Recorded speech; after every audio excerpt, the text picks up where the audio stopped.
Welcome to the Victorian Parent Council VPC Parent Podcast Series. VPC is a registered charity organisation dedicated to everyone who support parents in educating their children.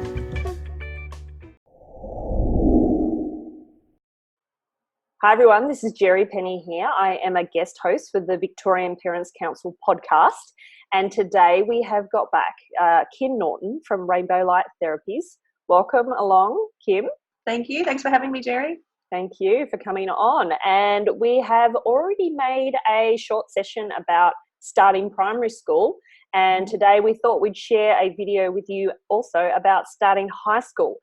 This is something that I'll be facing in a couple of years' time. Not for myself, but for my daughter. And I am already thinking about how she's going to cope with that, and, you know, how anxious she might be, and just, you know, different friends and worrying about meeting new people and everything like that. So I'm sure I feel that for me, and other parents might feel the same, that this could be a more stressful time than actually starting primary school was. So I'd love you to share your tips that you've got today, Kim, and just if you could just quickly introduce yourself, and we'll go from there. Okay, great. So my name's Kim Norton. I'm a holistic counsellor that works from a studio in Lane Warren. I work with kids and teens and adults around stress and anxiety management, but mainly with kids and teens. I also work as an NDIS registered provider with kids and teens for mainstream counselling. And for my other clients, I also do offer a whole range of other services, including Reiki and all sort of different types of meditations and breath work and anything you want, really. That's what holistic counselling is. It's all around stress and anxiety management, though. That's what I specialise in. Yeah. So, you know, today we're talking about high school. You know, it's full of everything new teachers, classrooms, peers, subjects, lockers, procedures, timetables, expectations. So obviously this all equates to high anxiety. And it can, definitely. The what ifs. What if I get lost? What if I don't make new friends? What if I forget my teacher's name? What if I don't know where to go? So all these questions that people might have about starting high school. So what's your first tip for us today, Kim? Okay, so first tip is around orientation and making sure that your tween is familiar with the school and the school grounds, where their lockers might be, where first aid is, where the lunchroom is. Lunchroom's most important to a lot of our tweens. And just giving them that sense of familiarity and confidence so that they know how to get around the school. So if they haven't had that chance to have those orientation days, to contact the school, and the teachers and the teaching staff are usually there a couple of days before the kids start. So they should be able to get that tour in or familiarise themselves with the grounds before that first day of school. Yeah, fabulous. Even just maybe just going to the school on the holidays and just having a game of basketball or something like that, just exactly. to get to know the grounds a bit better. Sure, definitely. Tip number 2. This is one that I'm already worried about. What's that? Yeah, well, this is travel arrangements. So a lot of our tweens and teens will be walking to school or catching a bus or getting lifts with other parents. So discussing this with them, if they're getting a bus, making sure that they know how to use a Myki card, get on the bus with them, have a practice over the school holidays. Or if they're going to be catching a bus with a schoolmate, get them to practice that together over the school holidays, and just making sure they feel confident with that, so it's not something that they are sitting there worried about in school all day about making that trip home. I think even preparing them too for just the antics that might go on at the bus stop as well. Exactly, and that can be a lot of fun, or it can be very stressful. And it's just, you know, kids with high anxiety and additional needs, they will worry about that all day, and they won't concentrate on their schoolwork. So what if they get on the wrong bus? What if the bus driver, what if they don't push the button at the right stop? What if their Myki card doesn't work? What if? So the more you practice it with them, the more confident they will be. Yeah, of course. So just for those of you not in Victoria, a Myki card is our public transport transport card system. So whatever you've got in your city, an Opal card or whatever they're called in Sydney, I can't remember. So what's your next tip here? Purchase uniforms and books a few weeks in advance, and make sure that they can be labelled and they can be covered and named and whatnot well in advance, so that the students, your child, and you rest assured that you've got everything ready to go before the first day. Mm-hmm. Yep. Now, I like this next one. Tip number 4. Yeah, this is a good one. This is something I learnt with my son in particular, and works really well for kids with high anxiety and special needs. It's to colour code all your books and your timetable and your school map. So, for example, all of your stationery books and your reference books for maths might be green. So you might just label them with a green sticker, or you might buy the actual green coloured exercise books to match your reference book for maths. Mm-hmm. This is really handy because when you are faced with, a row of 30 lockers and 30 kids all climbing over each other trying to get into the locker, you've got 5 minutes to do it before you've got to get to your next class, and you're worried about being late, and you're worried about the kids pushing you around and you can't get in and you're standing back, books are falling out of your locker. It's a lot easier to just look in and say, I need green. I need that green book, that green folder, that green pencil case, and take that with you. Yeah, that's a fabulous idea. And even maybe on the school map, your maths classroom, although they often change during the week, but they might be labelled in the green colour or something like that. Exactly, definitely. So the next tip is to print off and laminate those colour coded timetables so that you keep one on the inside of your locker and then one in your school bag. Your school bag actually will come home with you. So you have one in your locker and one in your school bag. That way you've always got one to reference. Yeah, I even think maybe 3 sometimes too, Kim. Like one on the fridge or something. Whatever, wherever you keep these things at home. So I think maybe as the parents know what classes they've got that day, and just maybe reminding them, hey, you've got sport, or where's your sport uniform, or something like that. And then I always found that one in the diary was a good place to have it, but whatever works for whatever kids. Yeah, it's exactly. So the next tip, the tip number 6, is to print off a copy of the school map and make sure that is colour-coded accordingly, like you've just said. And also highlight other areas, like with the school canteen, the Year 7 yard. Most high schools will have an area that's just for Year 7s where they feel safe, so that the older kids aren't allowed to come into that area. Year 7s are usually allowed out to walk out of that area, but it just keeps them, it gives them a little bit of safety, a little bit of confidence, just with their own age group. Because once you start hanging around the high schools, or once going to the high schools, you'll see some of these Year 12 kids look like grown men and grown women. They have beards, yeah? And when you're a little, Year 7 kid, or that 12, 13-year-old kid who might be a bit shy, a bit meek, a bit mild, have high stress, and you can see these bearded men walking around the school, it can be quite daunting. Yeah, absolutely. Next tip number 7, once again, is label everything. So you're looking at a high schools, in excess of 1,000 students usually. I know my high school that my kids went to, that was 1,800 kids. Wow. Yeah. So you've all got the same uniform, you've all got the same school bag. Things go missing really easily. So label everything, and label it more than once. Don't just label the tags on the back of the jumper. Label it on the inside of the collar. Label it on the inside of the hem, wherever you can. Just label it everywhere, because tags will be cut off, and teenagers aren't as good at returning lost items as the younger kids are. That's what I've found. Yeah. And maybe even just giving your kids a bit of a mental list as well of, what have I got to bring home every day? Have I got my blazer if that's needed? Have I got my sports uniform with me if that was taken off? Have I got my hat? Yes, exactly. Yeah. Perfect. Number 8. So familiarise yourself and get your child to do this as well. Get them to become familiar with the school's online application. There will be an app. A lot of schools in Victoria use Compass. I'm not sure about the other states.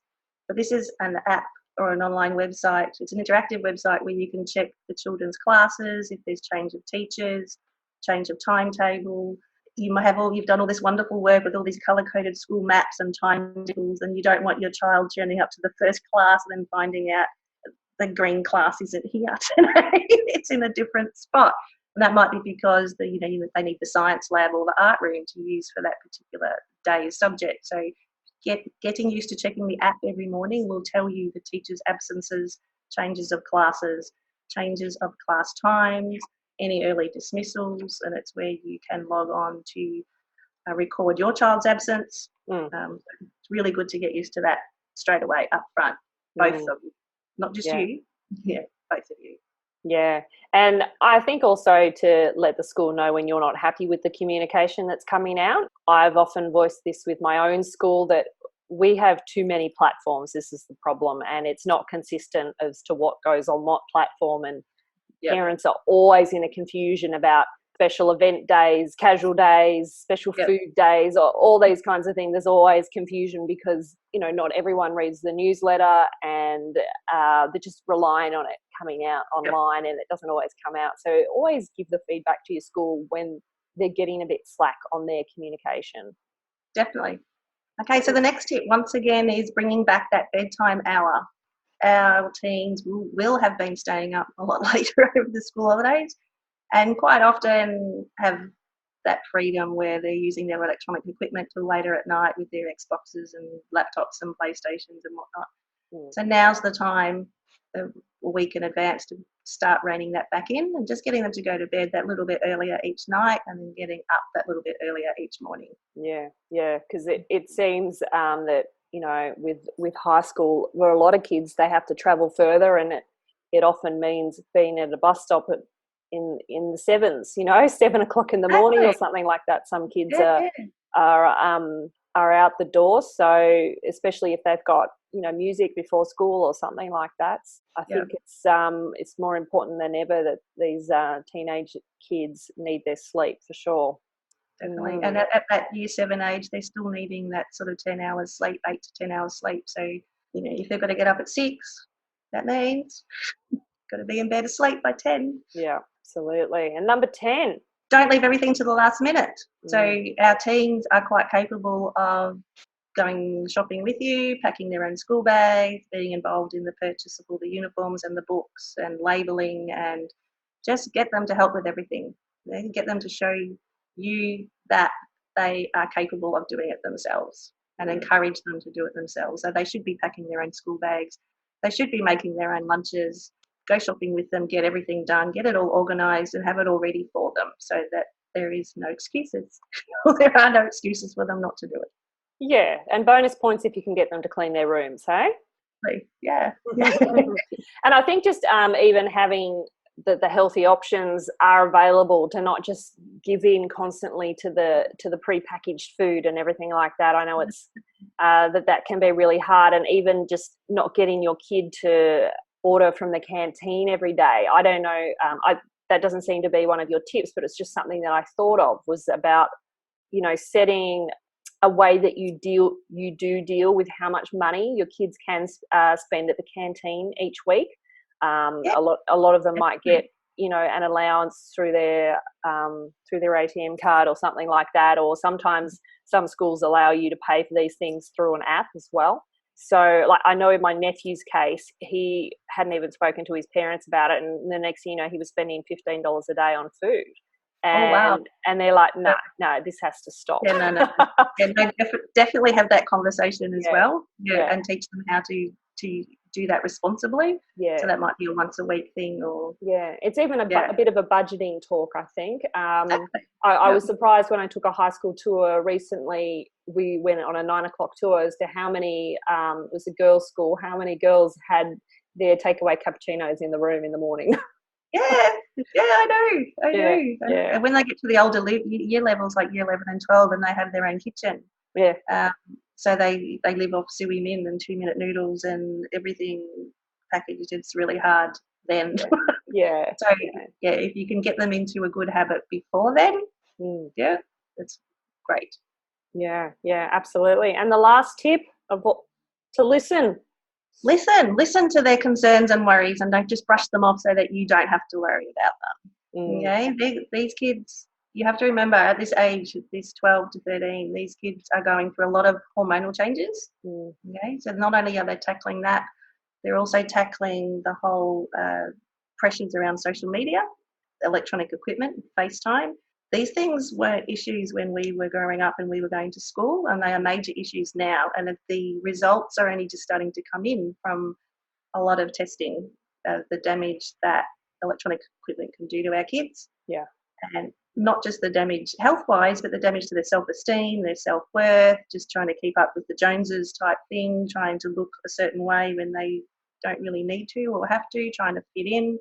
All of these extra things are going on. The hormonal changes are starting a lot younger. I have a lot of clients who are only 10 and 11 and have been menstruating for quite a while now. Mm. So we have to take all of those things into consideration. Mm. And all of those things will impact their stress and anxiety as well. So it's not just starting a new school. It's not just going from being that the big fish in the little pond to the little fish in the big pond again. Yeah. Grade 6, you're the king of the school. You get all the responsibility. All the kids look up to you. The teachers have you, doing all the important jobs around the school. Everyone's, feathers are pumped. Yeah. They're looking good. And then they go to, back to the bottom again. So there is a lot going on in their minds. And even though they might not voice those concerns, look out, the headaches, the stomach aches, the not wanting to socialise. Yeah.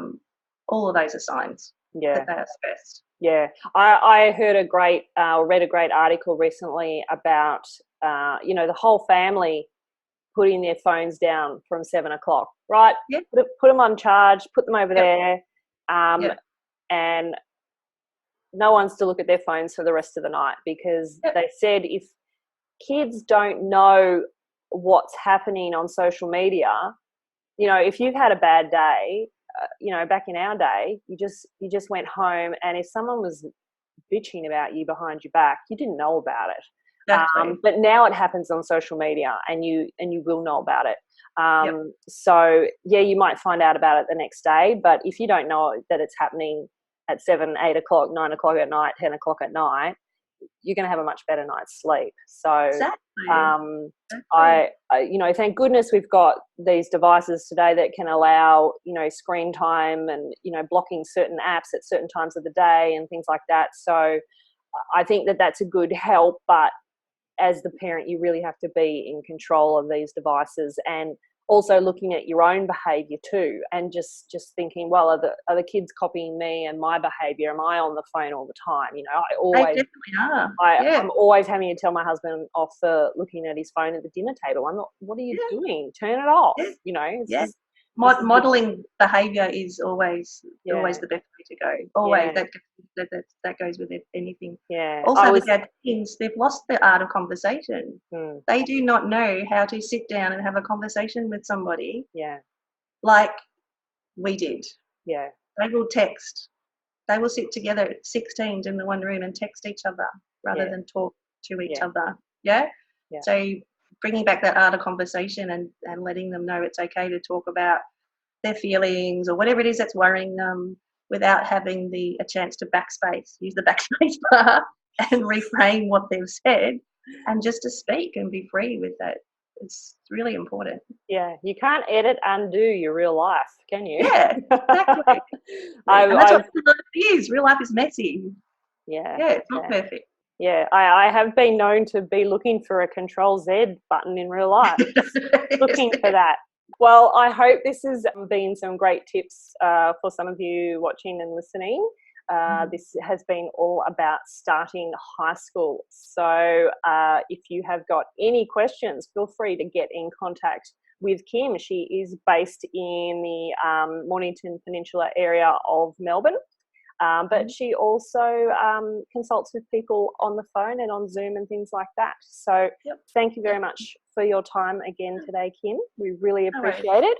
On behalf of the VPC podcast, thanks for joining us. Thanks for having me. Okay, bye. Bye-bye. Thank you to our guest speaker. We hope you enjoyed today's topic. Want to know more about this podcast and other VPC podcasts? Please visit the VPC website, vicparentscouncil.vic.edu.au, and leave a review. We would also welcome you to contact us if you would like to be our guest, or if you have a topic around parenting and education. Thank you to Melbourne singer Emma Sidney for her permission to use her soundtrack, Cherish. Until next time, thank you for listening.